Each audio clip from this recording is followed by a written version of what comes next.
Hello, and welcome back to Beyond the Screen, the Family Connection podcast. I'm your host, Dr. Samantha Hayes, educator, parent, and founder of Beyond the Screen Families. If you've ever felt like you're stuck in an endless negotiation over screen time, you're not alone, especially in the summer when school's out, routines get wonky, and somehow it feels like everyone's glued to the screen before you even poured your first cup of hot coffee. Maybe you've heard, can I turn on the TV yet? Can I have my phone?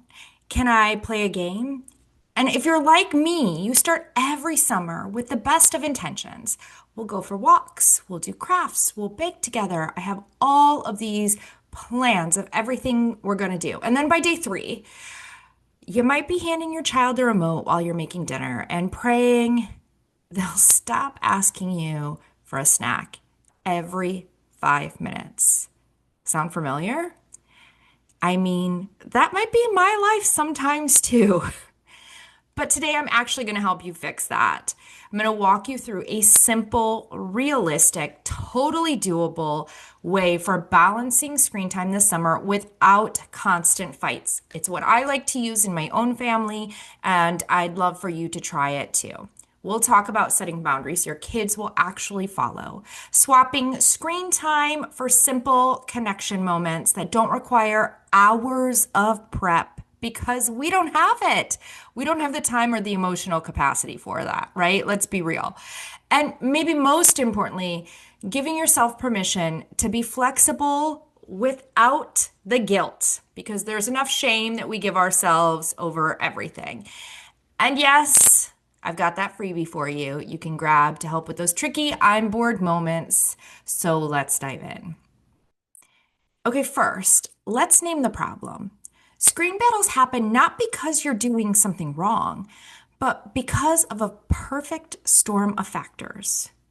Screens are easy, screens are consistent, and let's be honest, screens give us a break when we might desperately need it.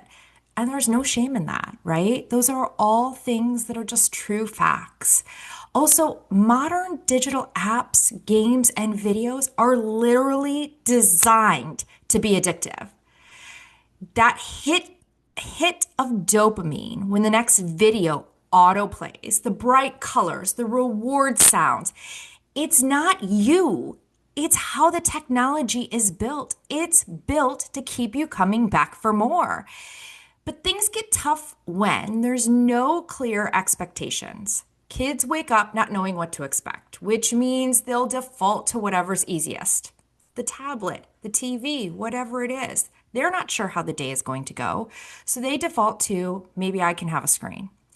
Rules might keep changing. One day it's no screens until after lunch. The next day it's a 90-minute cartoon marathon because you're just completely exhausted. You can't do any more activities. And no judgment there either because I've done it all. Or we overcorrect.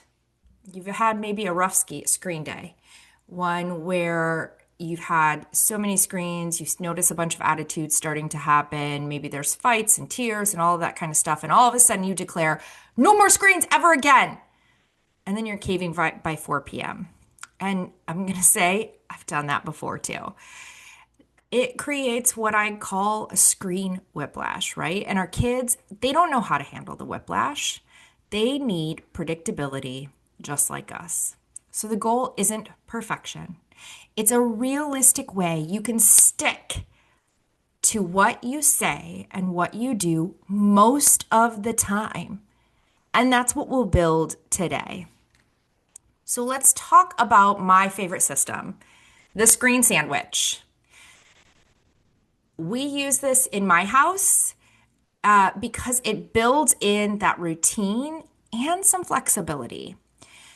So here's how it works. There's 2 different ways. Option 1, let's say your kiddos are home. You don't have them signed up for camps. They are just home with you 24/7, okay?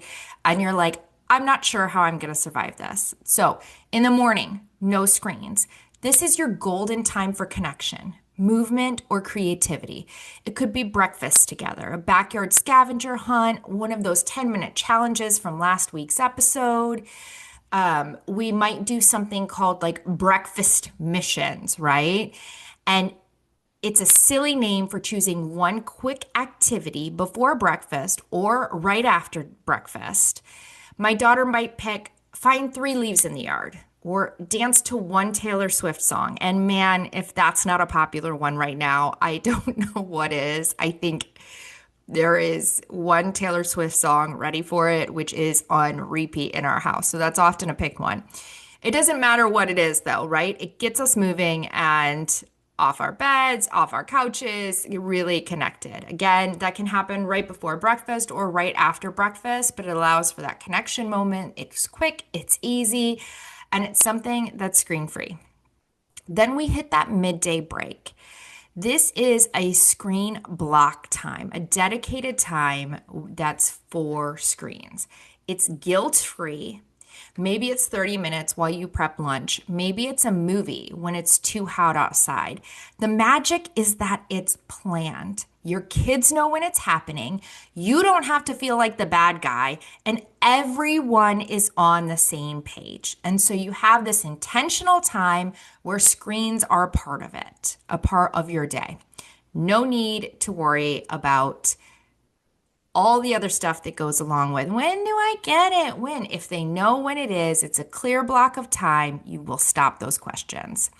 Maybe you name it something fun too, like chill time, or we're taking a digital break, or cartoon o'clock. When it's scheduled though, the negotiating stops, right? You don't even need a silly name for it. After that midday break, you go into your other activities, and the evening is no screens before bed.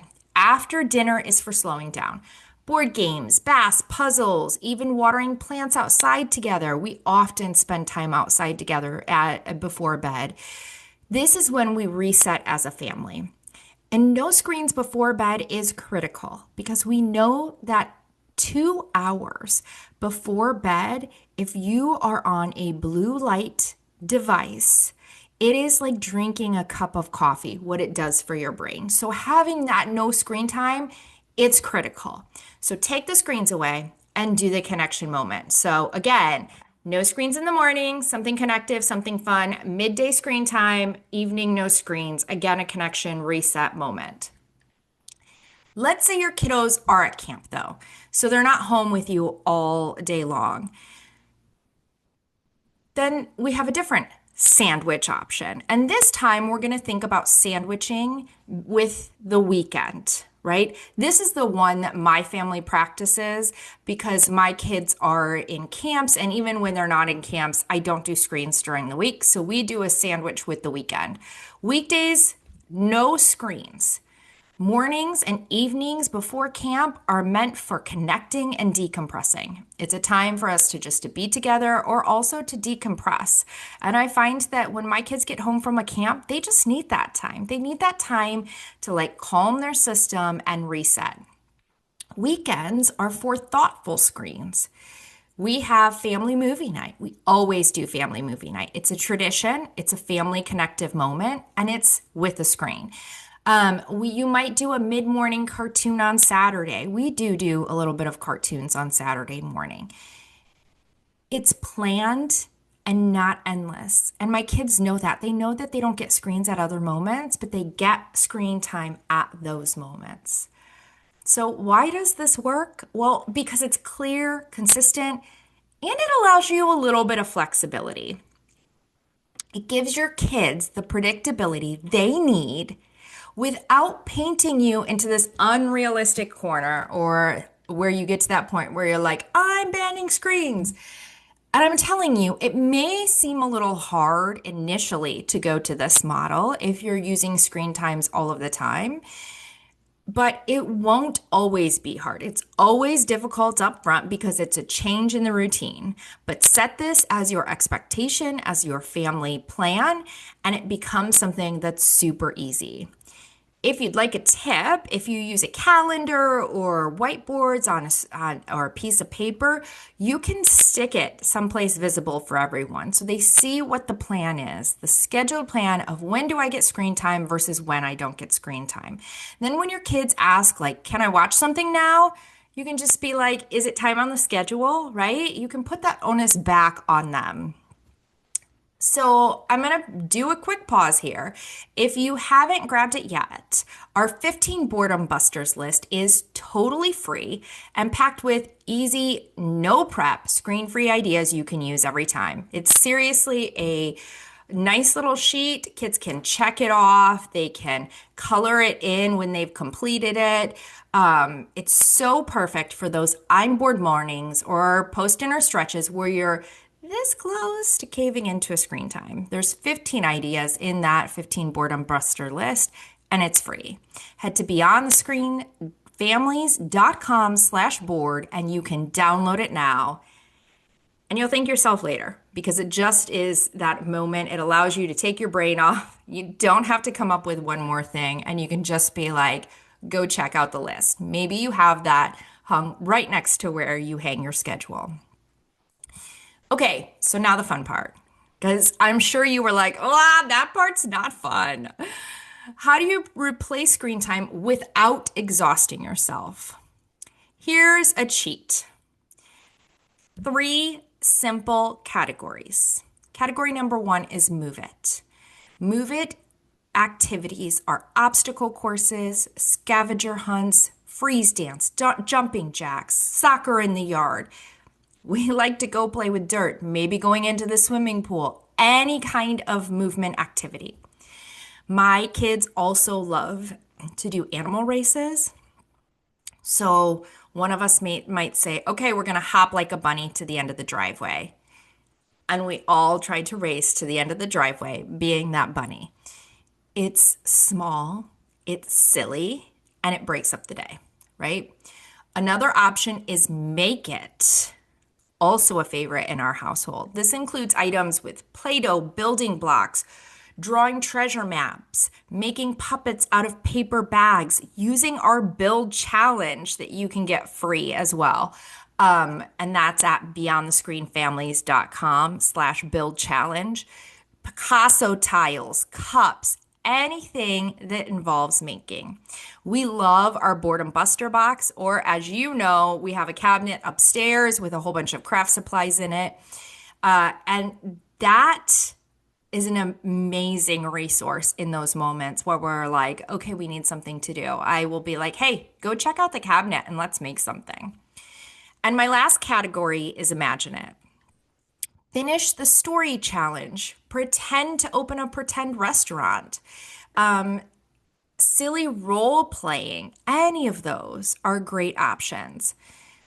Last week, my kids pretended to be kitties. They took a cardboard box, they decorated it as their kitty home, and they had an endless amount of time that they spent pretending to be kitties and doing this sort of kitty activity, right? Giggles, zero supplies, except for the box that I was going to recycle anyway, and just a whole lot of fun together. If you have these 3 go-to categories and a few in your back pocket, you'll handle 90% of screen time pushback without melting down. And I love back pocket activities because they're things that are easy for us to pull out. Doesn't require that perfect activity, doesn't require a lot of prep. It's something that's easy and we can just pull it out and use it. So let's wrap this up. Today we covered why screen time battles happened and for you to know that it's not your fault. We talked about the screen sandwich system for setting realistic summer screen boundaries and how to swap screens for easy connection moments without you losing your mind.